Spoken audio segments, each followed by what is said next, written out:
Samajwadi party के राष्ट्रीय अध्यक्ष अखिलेश यादव हमारे साथ हैं। कुशीनगर में निकले हैं रथ लेकर के, और पहले ये तस्वीर देखिए जिस तरह से लोग आ रहे हैं। एक व्यक्ति को ये देखिए लोग उठा करके लेकर के आ रहे हैं। अखिलेश जी, आप कुशीनगर में हैं, गोरखपुर से होते हुए कुशीनगर आए हैं। ये जो है योगी आदित्यनाथ, इन सारे इलाकों को ये कहा जाता था ये उनके प्रभाव के, उनके गढ़ के इलाके हैं।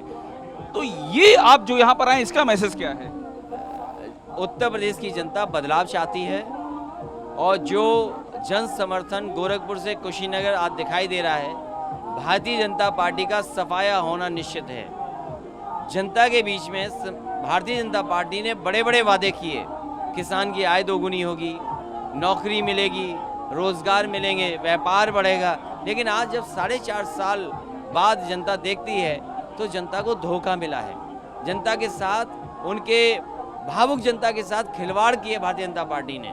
किसान की आय तो दोगुनी नहीं हुई, महंगाई बढ़ गई, खाद के लिए अपमानित होना पड़ रहा है, डीएपी है नहीं, और जो फसल पैदा भी हो गई है उसकी भी कीमत सरकार नहीं दे पा रही। धान किसान का ऐसे ही पड़ा हुआ है, गन्ने का बकाया है। तो ये बड़े सवाल हैं जिसका जवाब भारतीय जनता पार्टी को देना चाहिए। भारतीय जनता पार्टी पर जवाब नहीं है, इसीलिए वो बौखला भी रहे हैं, नए नए टर्मिनोलॉजी क्रिएट कर रहे हैं। जैम, उन्होंने एक नया शब्द टेक्नोलॉजी बात की, जैम, उसका उन्होंने फुल फॉर्म बताया है जिन्ना आजम मुख्तार, और ये सीधा आप पर वार किया है उन्होंने, केंद्रीय गृह मंत्री अमित शाह ने। जैम का जवाब क्या होगा? आज उत्तर प्रदेश के गरीब को ब्रेड और बटर की जरूरत है, रोटी भरपेट उन्हें मिल जाए। अन्नदाता को तो पहले ही अपमानित कर चुके हैं। जो ये जैम जैसी बातें कर रहे हैं, कम से कम अपने बारे में सोचें कि लगातार ये झूठ बोल रहे हैं। इनकी सरकार और मंत्री अहंकार में हैं, और जिस तरह महंगाई बढ़ी है, क्या इनको ये जैम नहीं दिखाई देता रहा? झूठ वाला, अहंकार वाला, महंगाई वाला जैम नहीं दिखाई दे रहा है? आशय ये अखिलेश जी जो वो कहना चाह रहे हैं कि आप एक विशेष तबके के काफी करीब हैं, जिस तरह की बातें सामने आ रही हैं। जैम का फुल फॉर्म आप देखिए, जिन्ना आजम मुख्तार, एक तबका, एक विचारधारा। वो कहते हैं, वो इशारा है कि आप उनके ज्यादा करीब हैं।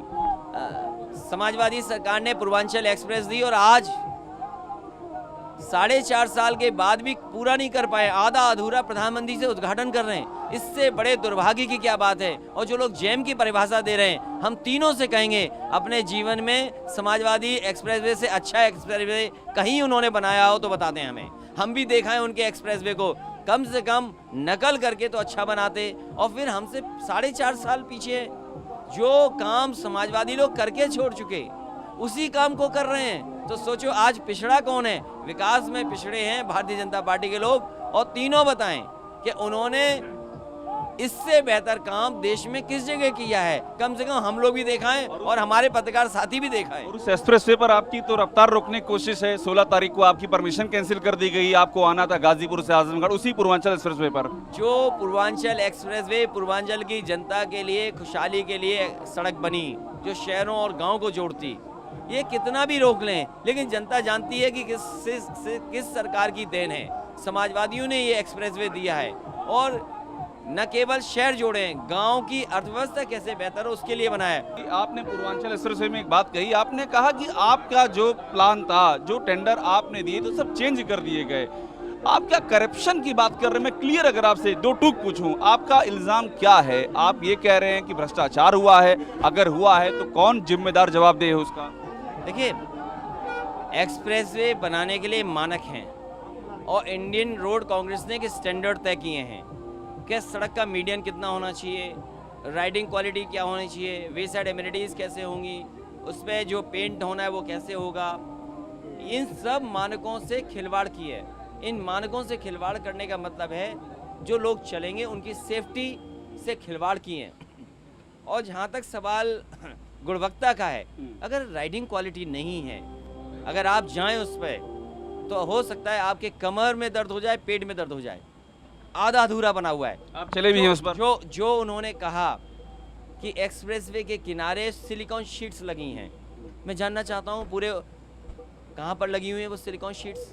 उन्होंने कहा कि रबर मिक्स्ड विटामिन यूज होगा उस पर, सड़क पर। मैं जानना चाहता हूं ये कौन सा विटामिन है जिसमें सड़क पर गाड़ी कूदती जा रही है?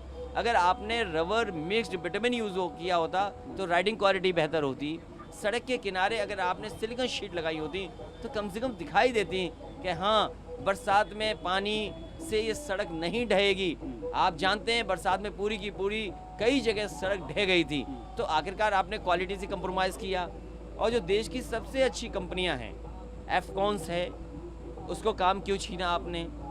L&T जो आपका भगवान श्री राम का मंदिर बना रही है कंपनी, जिसने इस देश में सबसे यूनिटी स्टैच्यू बनाई, आपने उस कंपनी को काम क्यों नहीं दिया? क्यों छीना, क्या लग रहा है आपको? आप उनके मानक देखिए, जो स्टैंडर्ड से जो मानक तय किए गए थे, उन मानकों को कम क्यों किया गया? अपने चाहते कंपनियों को क्यों एडजस्ट किया गया? क्या वहाँ पर भारतीय जनता पार्टी के मेयर ने उनके भाई की कंपनी नहीं है क्या?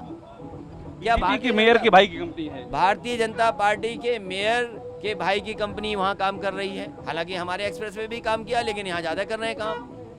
वहीं बीजेपी से करीबी लोगों को क्यों मिल गया काम?